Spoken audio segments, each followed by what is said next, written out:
Okay, so here in this video, we're going to look at the plant kingdom under Carlos Linnaeus' system of classification, right? So Carlos Linnaeus classified living things into two kingdoms.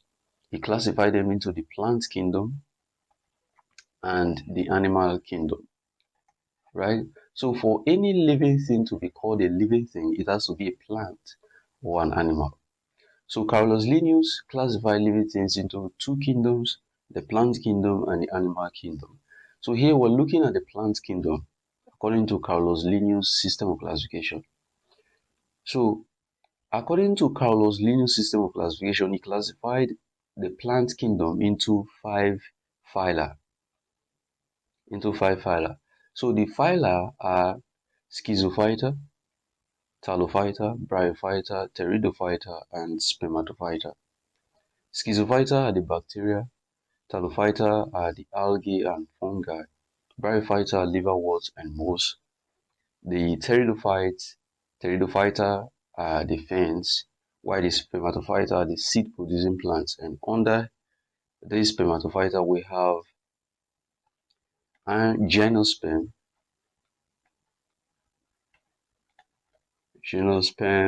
and angiosperms, right? So these are the five phyla under the plant kingdom according to Carolus Linnaeus.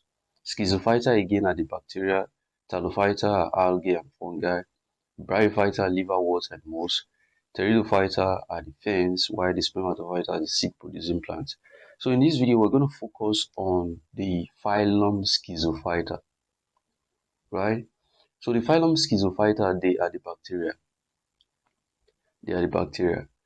So they are microscopic and unicellular. The schizophytes, which are the bacteria, they are microscopic and what? And they are unicellular.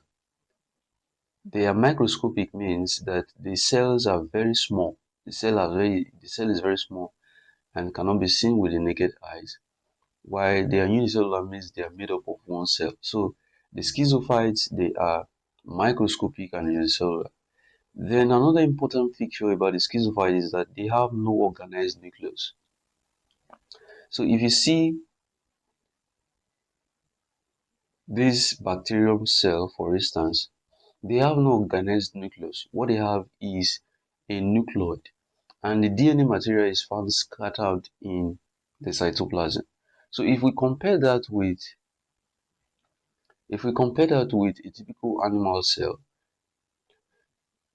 the nucleus is at the center of the cell, and also it has a double membrane.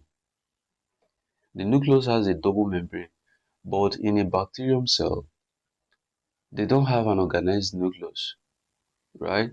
And the nucleus is part of the cytoplasm. What they have is what is called a nucleoid, and this is an aggregation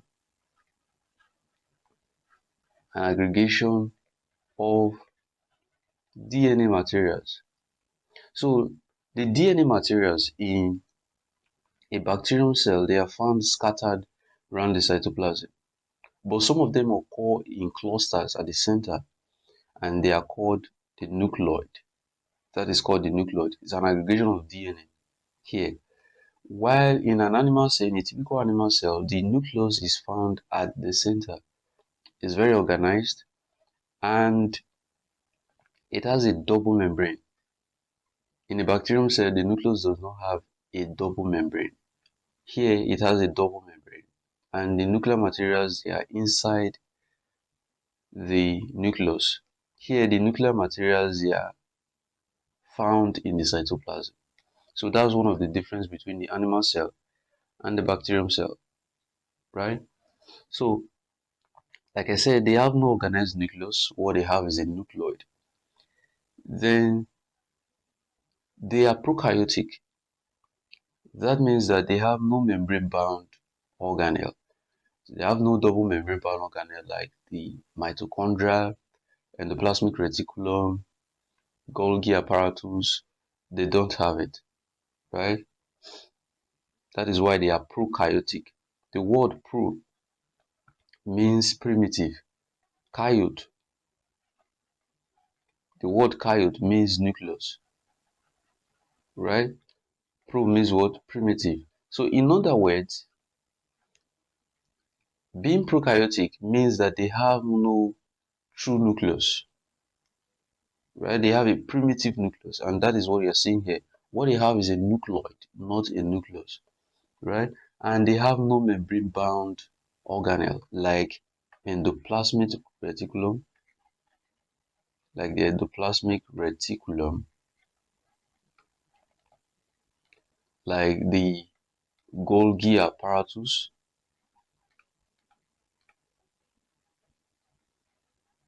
mitochondria,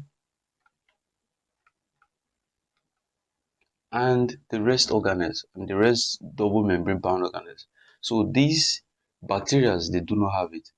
Then another feature of the bacteria you would want to know is that their cell wall is composed of peptidoglycan. Their cell wall is composed of peptidoglycan. In a plant cell, in a typical plant cell, the cell wall is made up of cellulose.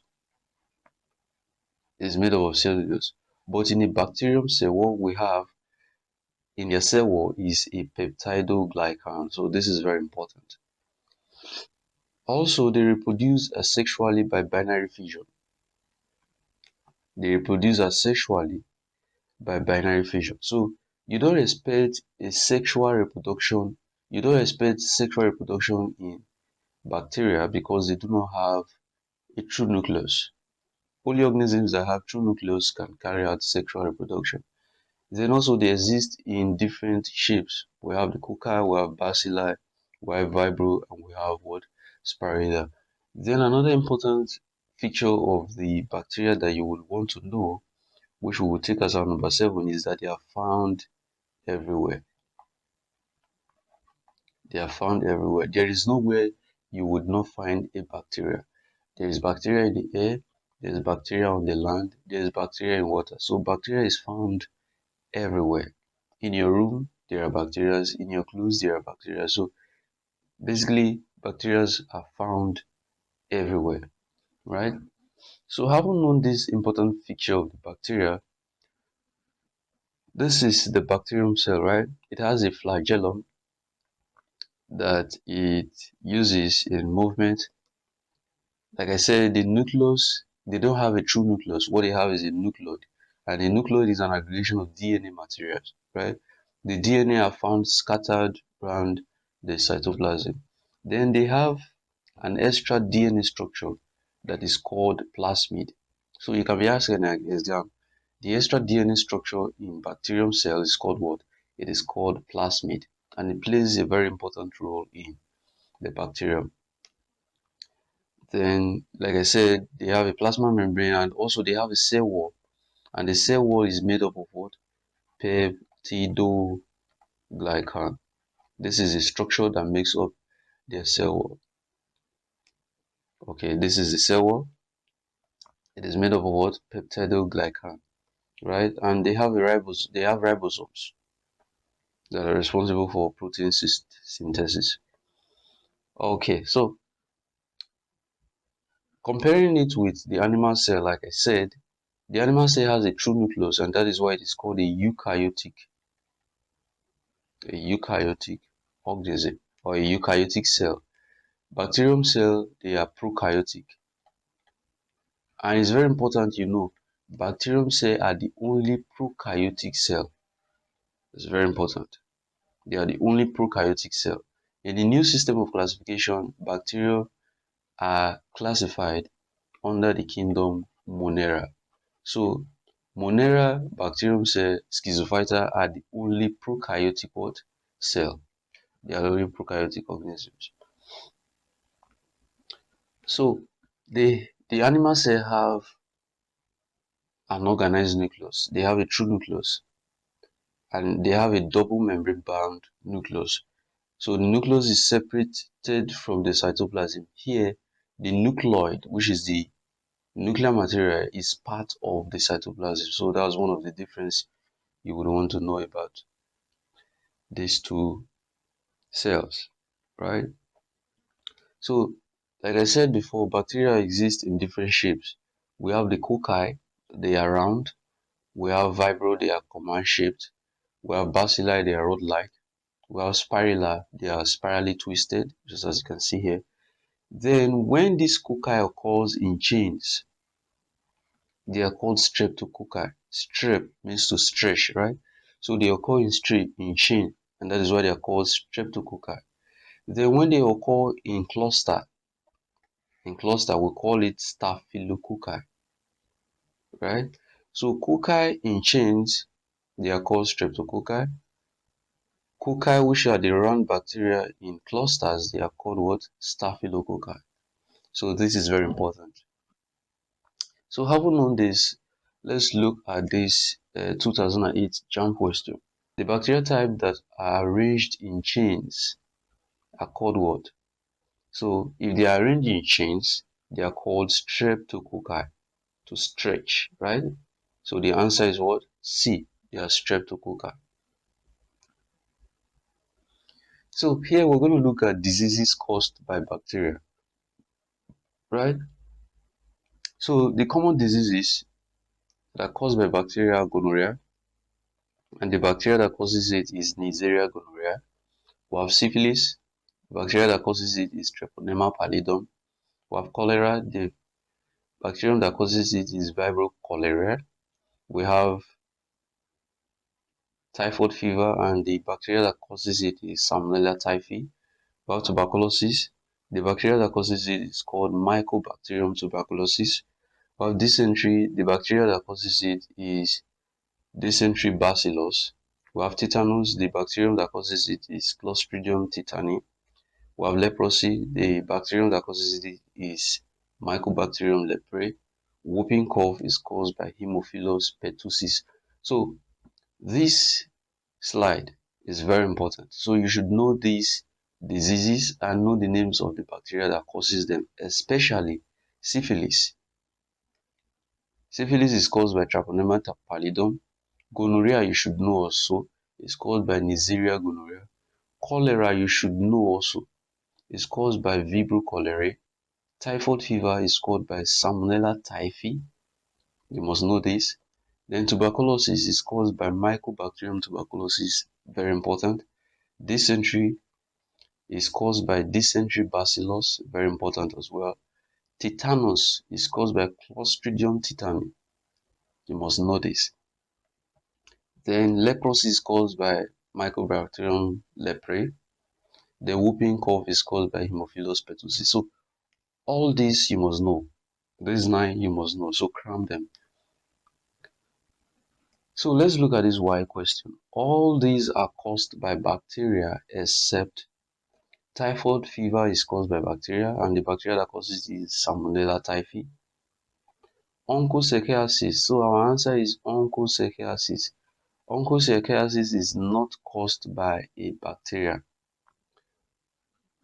So onchocerciasis is caused by a filaria worm called Onchocerca volvulus. So this onchocerciasis is even wrong. The spelling is wrong. So the correct spelling is onchocerciasis, right? It is called river blindness. This is the disease called river blindness, right? And it is caused by a filaria worm called Onchocerca volvulus. Onchocerca volvulus, right? So this is the worm that causes onchocerciasis, also called river blindness. So it is not caused by a bacteria. Gonorrhea is caused by bacteria, and the bacteria that causes it is Neisseria gonorrhea. Tuberculosis is caused by a bacteria, and the bacteria that causes it is what? Mycobacterium tuberculosis. Then cholera is caused by bacteria, and the bacteria that causes it is Vibrio cholera, right? So the correct answer to this question is onchocerciasis. Like I said, this is the correct spelling for it. Onchocerciasis, also called river blindness. Then here is another question, 2007 WAEC. Which of the following infection would not respond to antibiotic treatment? So antibiotics are drugs that works against bacteria that are used in treating bacterial infections. So which of the following would not respond to antibiotic treatment? Gonorrhea would respond to it because gonorrhea is caused by bacteria. Measles will not respond to it because measles is caused by virus. Diarrhea will respond to it because diarrhea is caused by what? It's caused by some bacteria, for example, Escherichia coli. Tuberculosis will respond to it because tuberculosis is caused by what? A bacteria. So the correct answer is what? Measles. Measles will not respond to antibiotic therapy or antibiotic treatment because it is caused by a virus. So antibiotics, like I said, they work against bacteria, they work for bacterial infections. So it will not work against viral infection. And measles is an example of an infection caused by what? A virus. So let's look at this 2013 JAM question. Which of the following is caused by Treponema pallidum? So Treponema pallidum is the bacterium that causes syphilis. So which of the following is caused by Treponema pallidum? It is what? Syphilis. Leprosy is caused by Mycobacterium leprae. Tuberculosis is caused by Mycobacterium tuberculosis. Gonorrhea is caused by Neisseria gonorrhea. Right? So this is very important. This part is very important. So you must know all these diseases and know the bacteria that causes them. So with this, we come to the end of this lesson.